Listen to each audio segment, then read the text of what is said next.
As a child, you might remember hearing lights out as a way to tell you it was time to go to bed. Having the lights off at bedtime is much more than a common bedtime phrase, though. In fact, the decision to turn out the lights, or leave them on, could affect your health. Yet the problem lies beyond ceiling lights and lamps. Light surrounds us from multiple sources, including street lamps, televisions, and the blue light emitted from our electronic devices, like cell phones, computers, and tablets. Sleeping with any lights on is considered detrimental to getting a good night's rest. Subsequently, not getting enough quality sleep can lead to numerous health consequences. If you're considering leaving a light on at bedtime, consider the following repercussions. Side effects of sleeping with lights on. Exposure to light during sleep makes it difficult for your brain to achieve deeper sleep. The more shallow or light sleep you get at night, the more your brain oscillations, activity, that allow you to get to deeper stages of sleep are negatively affected. Aside from conditions that directly affect your brain, a lack of deep sleep from light exposure has also been linked to the following side effects. Depression. Sleeping with the lights on has been linked to depression. Blue light from electronic devices may have the worst effects on your mood. A lack of sleep can also cause moodiness and irritability. Children who don't get enough sleep may be more hyperactive. Obesity. One study trusted source on women found that obesity was more prevalent in those who slept with a television or light on. Study participants were also 17% more likely to gain around 11 pounds in 1 year. Lights on outside of the room were found not to be as large a factor compared to light sources inside the bedroom. One factor in lack of sleep-induced obesity could be food intake. Studies trusted source have shown that the less sleep you get, the more food you'll likely eat the next day. This can affect the timing of your meals, too. Eating late at night may lead to weight gain.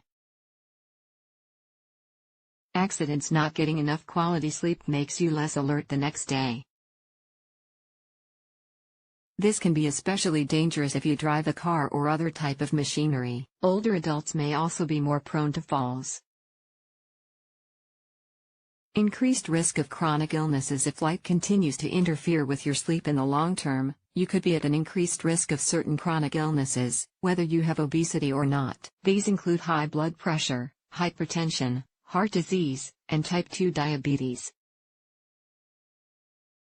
Are there benefits to sleeping with lights on? Sleeping with the lights on may be beneficial if you're trying to take a quick nap during the day and don't want to fall into a deep sleep.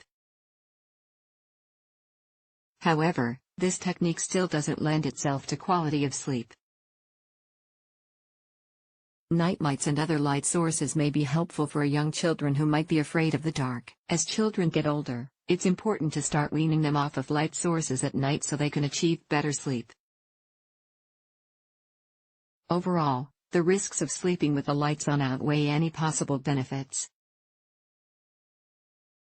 The effect of light on sleep-wake cycles. While it may seem like you don't have time for a lot of sleep, getting the right amount and the right quality of nightly shut-eye will dictate your health, both in the short term and in the future. Sleep helps to repair your brain and body. Allow muscle recovery, fight illnesses and chronic conditions, put you in a better mood. Help children grow. When you're exposed to light at night, your body's circadian rhythm is thrown off. As a result, your brain produces less melatonin hormones that otherwise allow you to get sleepy. Light exposure before or during bedtime can make it difficult to fall and stay asleep because your brain won't make enough sleep-inducing melatonin. Even if you do manage to fall asleep with lights on in your bedroom, you may not get enough rapid eye movement, REM, sleep. The other stage of sleep is non-REM, which includes light sleep and deep sleep. While light sleep is important too, not spending enough time in the other two sleep cycles won't allow you to get the full benefits of a good night's sleep. Your brain needs to spend about 90 minutes at a time in each cycle. What if I can only sleep with the light on? While some children prefer to have a light on for comfort, many adults are guilty of keeping lights on, too. Perhaps you're used to keeping a bedside lamp or television on at night. Or maybe you look at your phone or tablet. It's difficult to go without lights off in your bedroom when you're used to having them on. You can start by using a small red-emitting nightlight, and then get rid of that once you're used to the darkness. It's been found that red night light bulbs don't have the same detrimental effect on melatonin production as other colored bulbs. It's also important to incorporate other healthy sleep habits into your routine so you won't notice the lack of lights. Use room darkening blinds. Start lowering the lights in your home before bedtime. Go to bed at the same time every night, waking up at the same time every morning. Keep electronics out of your bedroom. If you must check on an electronic device, wear blue light blocking glasses to retain melatonin. Avoid daytime naps, if you can help it.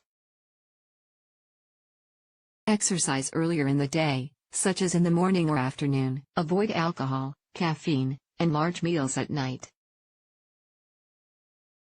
Commit to a relaxing bedtime routine, such as reading, bathing, or meditating. Set your thermostat to a cool temperature. Once you wake up in the morning, make sure you seek light, either artificial or natural, as soon as you can. This will eventually set the tone for your body that light equates to wakefulness, while darkness means it's time to sleep. Takeaway sleep quality is dependent on a dark, quiet space. Sleep deprivation can quickly become a dangerous slope to bad health that goes beyond simply being cranky the next morning. Therefore, it's time to start sleeping with the lights off. If you or your partner have difficulty with sleeping in the dark, gradually work your way into it with the steps above. If you still don't feel like you're getting enough sleep, see a doctor to rule out other issues, such as sleep apnea or insomnia.